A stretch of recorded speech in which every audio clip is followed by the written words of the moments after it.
அது குமாரப்பா, நான் நம்ம சலூன் கடை இருக்கிற இடத்தையும் பில்டிங்கையும் சேர்த்து நம்பியார் வாதியார் விற்க போறாராம். 50,000 ரூபா அவர் கேட்குறாரு. ஒரு 40,000 ரூபாய் அலைஞ்சு திரிஞ்சு ரெடி பண்ணிட்டேன். எனக்கு ஒரு 10,000 ரூபா கொடுத்து உதவி பண்ணுங்க. வட்டியும் முதலுமா ஒரே மாசத்துல திரும்ப கொடுத்துட்றேன். ஐயோ தம்பி, இப்போதைக்கு என்கிட்ட பொருள் வாங்குறதுக்கு மட்டும்தான் பணம் இருக்கு. அவங்க அந்த கண்ணாடி செய்யறதுக்கு கொடுத்த காசு கொடுத்தா போதும். நீங்க அந்த கண்ணாடி செய்யறதுக்கு முன்னாடியே நான் கொடுத்துட்றேன். நான் சொல்கிறேன்னு தப்பாக நினச்சிக்காத. நான் அவங்க கொடுத்த காசை மற்ற விஷயங்களுக்கு பயன்படுத்த மாட்டேன். அப்படி செய்யக்கூடாதுங்கிறது என்னுடைய கொள்கை.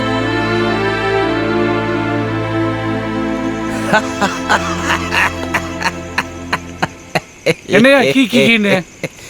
உனக்கு அது தேவைதான்டா. காலங்காத்தால பார்பர் ஷாப்பை மூடிட்டு வெள்ளக்காரங்க முன்னாடி இங்கிலீஷ்ல ஏதோ பேசிக்கிட்டு நீ அந்த ஆசாரியோட வாழை பிடிச்சி தொங்கிட்டு இருந்தேல, உனக்கு இது தேவைதான்டா. பிளேடி பிக்கிள்ஸ். ஏடா உனக்கு தெரியுமா என்னோட தாத்தாவை அவனுங்க. இதுக்கப்புறம் இந்த கதையை நீ எங்கேயாச்சும் என்கிட்ட சொல்லி நான் கேட்டேன், அடிச்சு பொல்ல கழிச்சிடுவேன் பாத்துக்க. தங்கம், நான் சொல்றது உண்மைதான்டா. ஆமா உண்மைதான். வெளியே போன உங்க மாமா செத்து போயிட்டாரு. போஸ்ட்மார்டம் பண்ணி தோண்டி புதைச்சிட்டாங்க. அவரு புதைச்ச இடத்துல வச்ச தென்னை மரம் காய்ச்சி அது செத்து போய் வேற தென்னை மரமே வந்துருச்சு. நீ எல்லாம் எதுக்கு ஆசாரின்னு ஊருக்குள்ள சொல்லிட்டு சுத்திட்டு இருக்க? இன்னைக்கு அந்த வெளிநாட்டுக்காரன் அந்த கண்ணாடியை பார்த்துட்டு தீஸ் மாறு. என்னது மாறா? மார்லவஸ் கரெக்ட். அப்படி சொல்லி குமாரப்பாவை கட்டி பிடிச்சி இப்படி பார்த்ததுல இருந்து பத்தி எரியுது. தங்கம், டேய் எல்லாத்துக்கும் ஒரு முடிவு இருக்கு. குமரப்பனோட தாத்தாவும் அப்பாவும் செஞ்ச மாதிரி அவங்களுக்கு ஒரு சூனியத்தை வச்சு அந்த கண்ணாடி செய்யற ரகசியத்தை கத்துக்க தெரியாம இல்ல. அப்புறம் என்ன? நீ அதை செய்ய ஆள் கிடைக்க வேண்டாமா? ஆள் கிடைச்சா நான் செய்வேன்.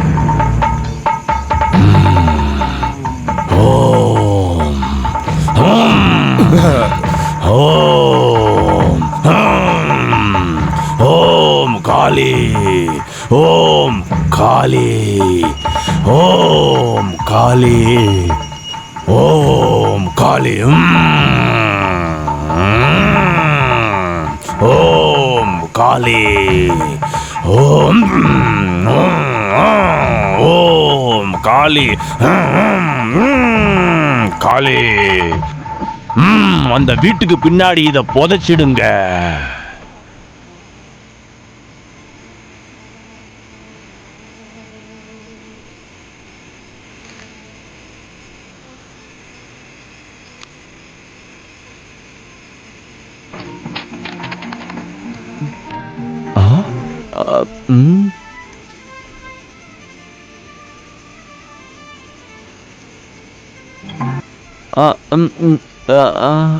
யார் அது? உங்க அப்பா. யார் அது? யாரா இருக்கீங்களா? இங்க யாரா இருக்கீங்களா? எவனோ திருட வந்திருக்கிறான் வீட்டு பக்கம். யார் அது? ஏய் யாருன்னு கேக்குறது? யாரா அது? யாரு இருந்தா வாங்கல. ஏய்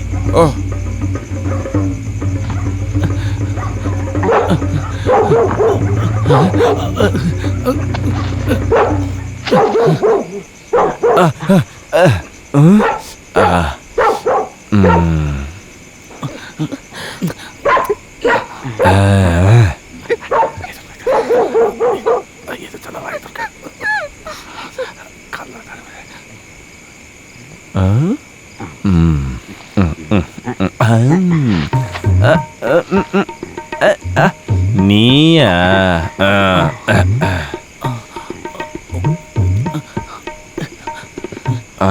வெளிய வாடா, உனக்காக தான் ரொம்ப நாளா காத்துக்கிட்டு இருக்கேன். நீ இப்பதான் அங்க போன. யாரு? என்னாச்சு உங்களுக்கு? உங்களுக்கு என்ன பைத்தியமா?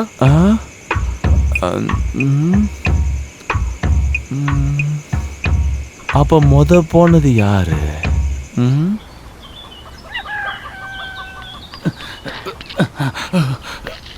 குமாரப்பா, குமாரப்பா.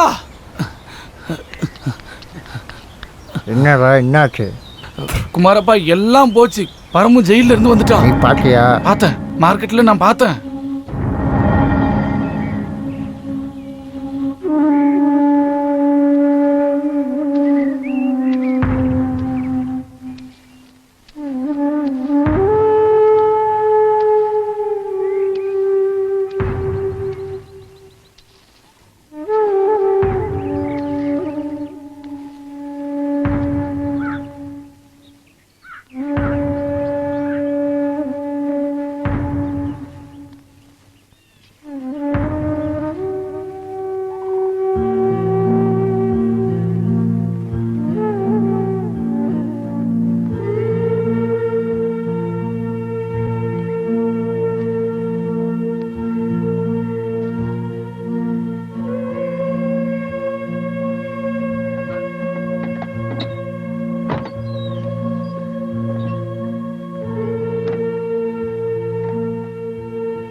அண்ணா அண்ணா இது அன்னைக்கு கண்ணு வழி விடு. இது மாமாவுக்கு.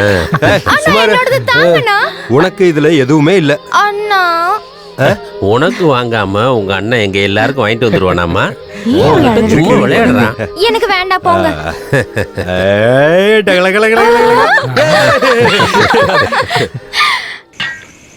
ஏண்டி உட்கார்ந்துட்டே தூங்காம எந்திரி. நான் ஒன்னும் தூங்கலையே. என்ன பண்ணிட்டு இருந்த? கண்ணை மூடிட்டு படிச்சதெல்லாம் யோசிச்சுட்டு இருந்தேன். ஆமா ஆமா, தூங்கிட்டு வாய பாரு. டிகிரி வாங்கிட்டு நீ இஷ்டப்படி தூங்கு. காலை இருக்கு.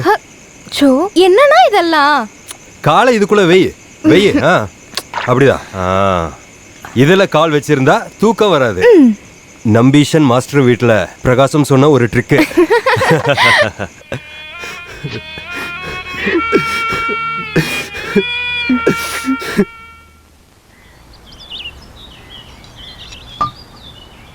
அப்பா, நீங்க இன்னும் மருந்து சாப்பிடல? பரமு அவனோட வீட்டுக்கு போயிருக்கான். இன்னும் இங்க வரல இல்ல? என்ன படைச்ச கடவுளே, என் பையனுக்கு நல்ல புத்தியை கொடுங்க. நீங்க போய் அவரை பார்த்திருக்கலாம். ஜெயிலுக்கும் போகல. ஜெயிலுக்குள்ள பூட்டி வச்சிருக்கிற என் குழந்தைய பார்க்க எனக்கு தெம்பு இல்லை.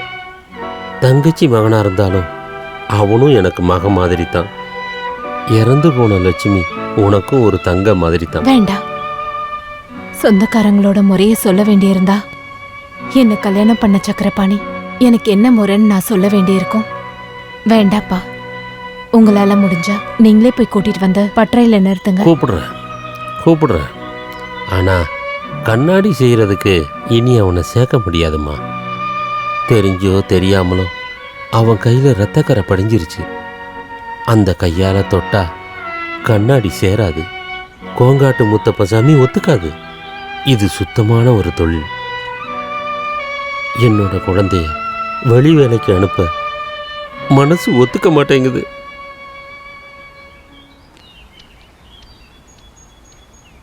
தப்பு சரி, பெரியது சின்னது, அப்பா அம்மா, உயர்வு தாழ்வு, இரவு பகல், கடினம் சுலபம், விருப்பம் வெறுப்பு, லாபம் நஷ்டம், தப்பு சரி, உயர்வு தாழ்வு.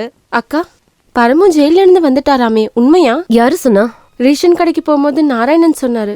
அரிசி வாங்க வெளியே போறப்போ அங்க வச்சு பாத்திருக்காராம். அக்கா, பரமும் தான் நம்மளையும் கொன்றுவாரா? இல்லப்பா, உன்கிட்ட யாரு தேவையில்லாதெல்லாம் சொன்னா? அதை தெரிஞ்சுக்கிட்டதுல இருந்து எல்லார்கிட்டயும் இதை தான் கேக்குறான். அப்புறம் அக்கா, இவன் அவங்க வீட்டுக்கு போகணுமா? சாயங்கால நேரத்துல வேற எதுவும் பேச மாட்டியா? பேசுறதுக்கு வேற எதுவும் கிடைக்கலையா? இங்க பாரு, நாளைக்கு அக்கா உன்னை வீட்டுல கொண்டு போய் விடுறேன், சரியா? இந்தா.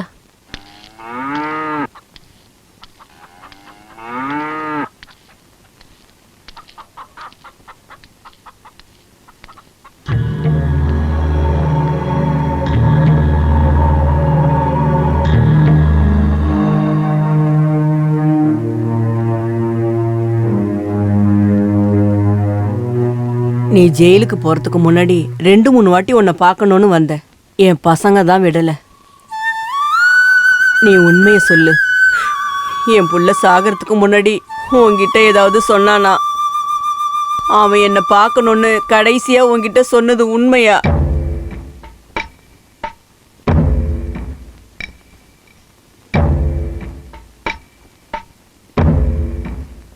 அம்மா உள்ள போங்க. என்ன என்ன வேணும்? நான் உங்க எல்லாரையும் பார்க்க தான் வந்தேன். உன் தங்கச்சி தூக்கு மாட்டி செத்தது பத்தலனா? இதோ என் வீட்லயே 2 தங்கச்சி இருக்காங்க. தற்கொலை பண்ணிக்க பயமா இருக்கு. உன் கால்ல விழுந்து கேக்குறோம், எங்களை கொன்னுறியா? சாந்தி, நான் அவனை கொல்லல. அவன் என் சொந்த தம்பி போல. வேண்டாம். போலீஸ் ஸ்டேஷன்லயும் கோர்ட்லயும் பொய் கதையை சொல்லி தப்பிச்சிட்டீங்க. அடிச்சு கொல்றதுக்கு முன்னாடி என்னோட அண்ணன் என்னை விட்டுறன்னு உன் காலை பிடிச்சு கெஞ்சினான்ல.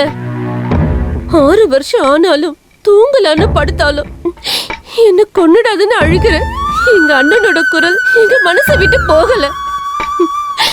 கோர்ட்ல இருந்து தீர்ப்பு வர வரைக்கும் உன்னை தூக்கில போடுவாங்கன்னு நினைச்சு நாங்க சந்தோஷப்பட்டோம். அப்படியாவது எங்க அண்ணனோட ஆத்மா சாந்தி அடையும் நினைச்சுதான். இல்ல, கடவுள் அங்கேயே எங்களை கைவிட்டுட்டாரு. நான் செத்தா நீங்க எல்லாம் சந்தோஷப்படுவீங்களா? கொன்னுடுங்க.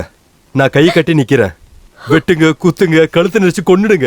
சாகணும்னு தோணும் போது உங்க வீட்டுல இருக்கவங்க எல்லாம் செய்யற ஏற்பாடு இருக்குல்ல, அதை செய்ய வேண்டியதானே? 2 மாசம் கர்ப்பத்தோட தானே உன் தங்கச்சி தூக்கு போட்டுக்கிட்டா. அதுக்கு முன்னாடி உங்க அம்மா விஷம் சாப்பிட்டதும் அப்படித்தானே? அன்னையில இருந்து இன்னைய வரைக்கும் நான் உங்க காலில விழுந்து நான் சொல்றேன், அவனை நான் கொல்லலன்னு. ஆனா எங்க அம்மா தங்கச்சியை பத்தி மட்டும் பேசுன தொலைச்சு. வா வா வா வா, நீ வா நான் சொல்றேன், வா வா.